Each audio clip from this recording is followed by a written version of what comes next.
നമസ്കാരം. കഥയില്ലത് ജീവിതത്തിലേക്ക് എല്ലാവർക്കും സ്വാഗതം.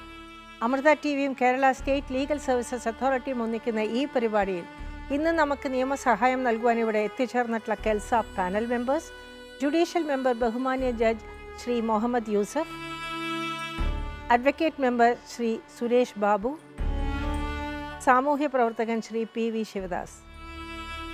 എല്ലാവർക്കും സ്വാഗതം.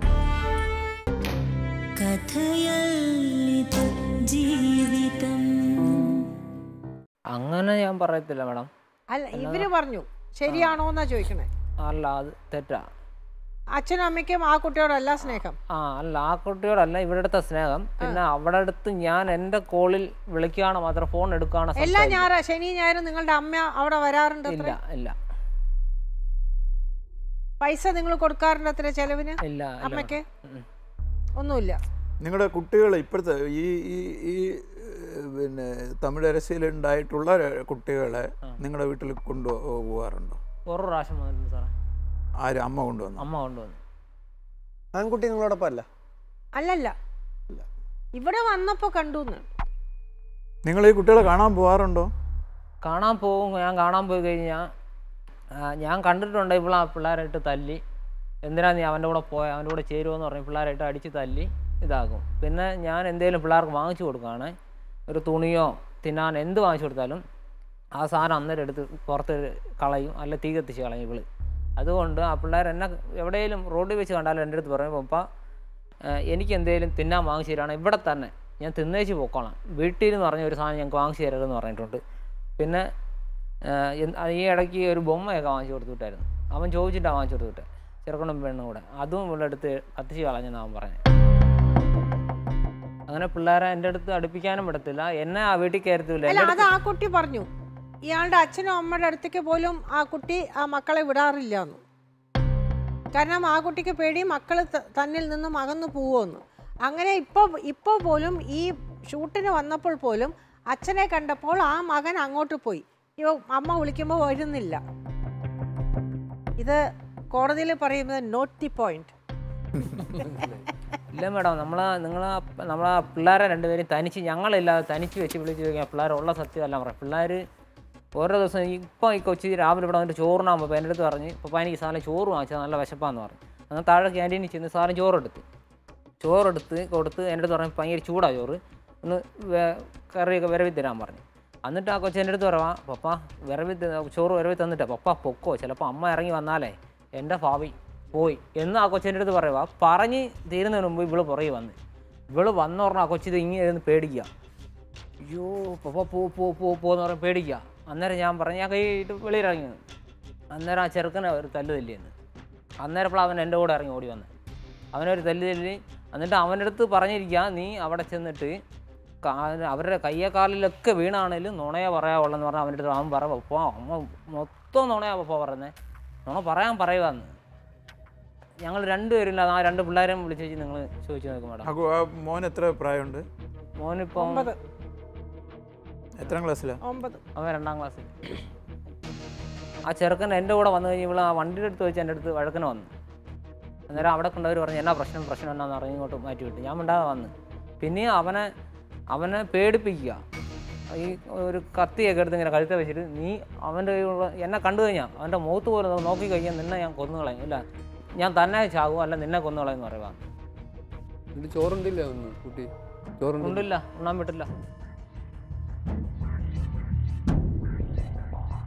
ആ പിള്ളേർ പിള്ളേരോട് ചോദിച്ചാൽ മതി. എനിക്ക് ഞാൻ പറഞ്ഞില്ല, எனக்கு பிள்ளார் வெல்லுது, இவங்க நான் வீட்டுக்கு வரக்கூடாதுன்னு പറഞ്ഞ് சத்தியவா, நீங்கள் மாத்திரம் வந்துட்டு போகணும். இது அது எங்கட வீடு, இந்த அச்சனை அம்மையும் காண நீங்கள் வரலாம். പക്ഷെ மற்ற பெண்ணு கொண்டு வீட்டுக்கு கயறான் பாடில்ல. நான் இருக்கும்போது பெண்ணுக்கு கயற விட மாட்டேன் நான். അങ്ങനെ அந்த பெண்ணு தான் வீட்டுக்கு வரணும்னா என்ன பெந்தம் தீர்த்துட்டு அவள் நீங்கள் கொண்டு வந்தால் போதும், நான் வீட்டில் வந்து இறங்கி தரலான்னு. இந்த ஒரு வாக்கு தான். இவங்க പറയുന്ന பிள்ளையை அடிக்கவும் மாட்டேன். എൻ്റെ കൊച്ചി ഇപ്പോൾ പറഞ്ഞ കൊച്ചി ഭയങ്കര ചീത്ത വിളിക്കും. 6 വയസ്സ് தான் கொச்சி அவனுக்கு. 6 வயசு தான் உண்டு, 2ஆம் கிளாஸ் தான் படிக்க. பயங்கர சீத்த விളിക്കും. അന്ന് நான் அடிக்க மாட்டேன் மேடம், சத்தியம் പറഞ്ഞു. രണ്ടാമത്തെ കുട്ടിക്കല്ലേ 6 വയസ്സ്, മൂത്ത പെണ്ണുക്ക് 8 വയസ്സ് കഴിഞ്ഞു, 9 വയസ്സ് ആകാറായി. അപ്പൊ അത് 6ാം ക്ലാസ് ആവോ? ഇല്ല 3 പഠിക്കുന്നത്. 3ാം ക്ലാസ്സേ ആവുള്ളൂ. 3 പഠിക്കുന്നത്. 6 വയസ്സിൽ 1ാം ക്ലാസ് ചേർത്തത്. 10 വയസ്സിലല്ലേ 5ാം ക്ലാസ്? 6 ചേർക്കാൻ പാടില്ല. 6ലാണ്. ഇപ്പൊ മൂത്ത മകൻ 3ാം ക്ലാസ്, പെണ്ണ്. മൂത്ത പെണ്ണ് 3ാം ക്ലാസ്, ചെറുക്കൻ 2ല. 2ല്. இவர் പറഞ്ഞത് വീട്ടിൽ പോയി பொம்மைக்க മേടിച്ചു കൊടുത്തു. பொம்மை മേടിച്ചു കൊടുത്തിട്ടില്ല, പഴയ பொம்மையா. അവർ വീട്ടിലിരുന്ന பொம்மையை പൊക്കിയിട്ട് വന്നേ. അപ്പോൾ കൊച്ചി പറഞ്ഞ് ഇത് വെച്ച് ഇവിടെ കിടക്കാൻ പാടില്ല. ഞാൻ ഒറ്റ ഒരു പേടി തമ്മയുടെ, വേറെ ഒന്നില്ല. കെട്ടി ഇവർ ഇല്ലാமல் 3 കൊല്ലം ഞാൻ ജീവിച്ചു. ഈ പിള്ളേരില്ലേ ഞാൻ ജീവിച്ച് ഇരുന്നിട്ട് ആർക്ക് വേണ്ടി ഇരുന്നത് കാര്യം? അതുകൊണ്ട് எனக்கு ഇഷ്ടം ഇല്ല. என்னன்னு வச்சா எந்த பிள்ளை நல்ல ரீதியில வளர்த்தணும், அந்த ஒரு ஆகுங்க மாத்திரம். அச்சனை வளர்த்தணும் അങ്ങനെ ഇല്ല മേഡം. അച്ഛൻ എതും മേടിച്ച് കൊടുക്കുക. ഇവർ റോട്ടിൽ മേടിച്ച് ഇത് വേണ്ട വീട്ടിൽ இந்த பிள்ளைகளுக்கு ஒரு துணி ஒரு நல்ல ദിവസം അങ്ങനെ മേടിച്ച് കൊടുത്തിട്ടില്ല. ഞാൻ സത്യമാണ് പറഞ്ഞത്, കള്ളം പറഞ്ഞില്ല. എനിക്ക് എവിടെ പോയി സത്യം പറഞ്ഞാൽ എനിക്ക് കിട്ടണ മതി. അതില്ലാமல் ഇവർ പറയുന്നത് പോലെ കള്ളം പറഞ്ഞ് എനിക്ക് ഒന്നും നേടാണ്ട. എവിടെ പോയാലും ശരി കുമ്മിളി നനഞ്ഞ് എവിടെ എന്ത് ടെൻഷനും കയറിയാൽ ഞാൻ സത്യം മാത്രം പറയത്തുള്ളൂ. കള്ള എൻ്റെ വായിലൊന്നും വരത്തില്ല. ഇത് മാത്രം ഞാൻ പറയുന്നത്. ഇവർ പറയാം പിള്ളേർ അടിക്கவும் മാട്ടേன் എടുക്கவும் മാട്ടേൻ. അപ്പോൾ ഈ ആൺകുട്ടിക്ക് പിന്നെ തമിഴരസിയോട് യാതൊരു പേടിയും ഇല്ല എന്നാണോ?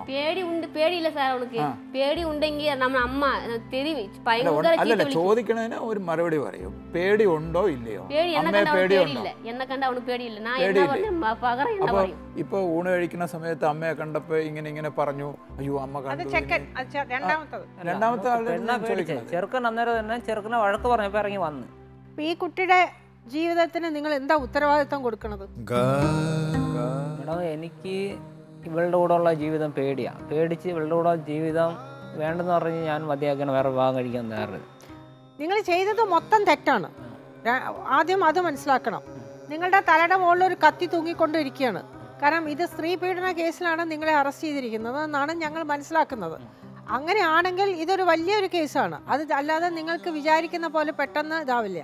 ഞാൻ നേരത്തെ പറഞ്ഞതുപോലെ ആ കേസിൽ നിന്നും തലകൂരാനാണ് നിങ്ങളിപ്പോൾ ആ കുട്ടിയുടെ കൂടെ ജീവിക്കണമെന്ന് വെച്ചാലും, ഞാൻ തീരട്ടെ, അത് ആ കുട്ടിയുടെ കൂടെ ജീവിക്കുകയാണെന്ന് വെച്ചാലും അതിന് പ്രസക്തിയില്ല.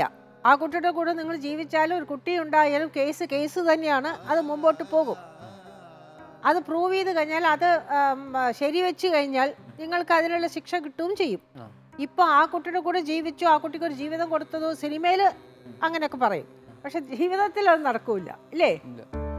മനസ്സിലാവുണ്ടോ? അപ്പൊ നിങ്ങൾ അങ്ങനെ ഒരു ചിന്തയിലാണ് ആ കുട്ടിയുടെ കൂടെ ജീവിക്കണേന്ന് വെച്ചാൽ അതിന് യാതൊരു കാര്യവും ഇല്ല എന്നാണ് അത് ഞാൻ വ്യക്തമായിട്ട് നിങ്ങളോട് പറയുന്നത്. കേസായിട്ട് തന്നെ പോകും. അത് ആ FIR-ൽ പറഞ്ഞിട്ടുള്ളത് എന്തെങ്കിലും പ്രൂവ് ചെയ്ത് കഴിഞ്ഞാൽ നിങ്ങൾ പീഡിപ്പിച്ചു, ഇല്ലെങ്കിൽ ആ കുട്ടിക്ക് 18 വയസ്സ് തികഞ്ഞിരുന്നില്ല എന്നുണ്ടെങ്കിലും നിങ്ങൾക്ക് അതിനനുസരിച്ചുള്ള ശിക്ഷ എന്താ കോടതി വിധിക്കുന്നതെന്ന് കിട്ടും. അപ്പം അങ്ങനെ ഒരു ഒരു വിചാരത്തിലാണ് നിങ്ങൾ ആ കുട്ടിയുടെ കൂടെ ജീവിക്കണേന്ന് വെച്ചാൽ അത് കാര്യമില്ല. അത് നിങ്ങൾ മനസ്സിലാക്കണം എന്ന് വേണ്ടി പറഞ്ഞു എന്ന് മാത്രം. ഇത് മനസ്സിൽ വെച്ചുകൊണ്ട് വേണം നിങ്ങൾ നിങ്ങളുടെ കുട്ടികളുടെ കാര്യത്തിൽ ഒരു തീരുമാനമെടുക്കാൻ, നിങ്ങളുടെ മക്കളുടെ കാര്യത്തിലും ഈ ഭാര്യയുടെ കാര്യത്തിലും ഒരു തീരുമാനമെടുക്കാൻ. അത് എടുക്കുന്നതിന് മുമ്പ് നമുക്ക് ഈ കുട്ടിയുടെ അച്ഛനെയും അമ്മയും വിളിക്കാം. അച്ഛൻ വന്നിട്ടുണ്ട്, അമ്മയും വന്നിട്ടുണ്ട്, മാമൻ വന്നിട്ടുണ്ട്. അവരെ രണ്ടുപേരെയും വിളിക്കാം. ഈ കുട്ടിയുടെ അമ്മയും അമ്മാവനെയും വിളിക്കാം. മാരിയമ്മ, സെന്തൂർ, വാങ്ക.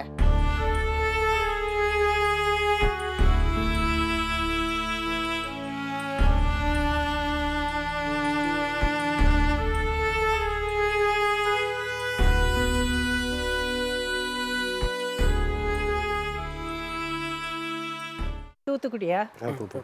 என்ன வேலை பண்றீங்க? நான் விவசாயம் தான் பார்க்கணும். விவசாயம், நெல்லா? நெல் எல்லாமே இருக்கு. கத்திரி, நெல், கரிகாலாம் இருக்கா? எல்லாமே எல்லாம் இருக்கு. எவ்வளவு ஏக்கர்? அது ஒரு 10 ஏக்கர் இருக்கு. 10 ஏக்கர்.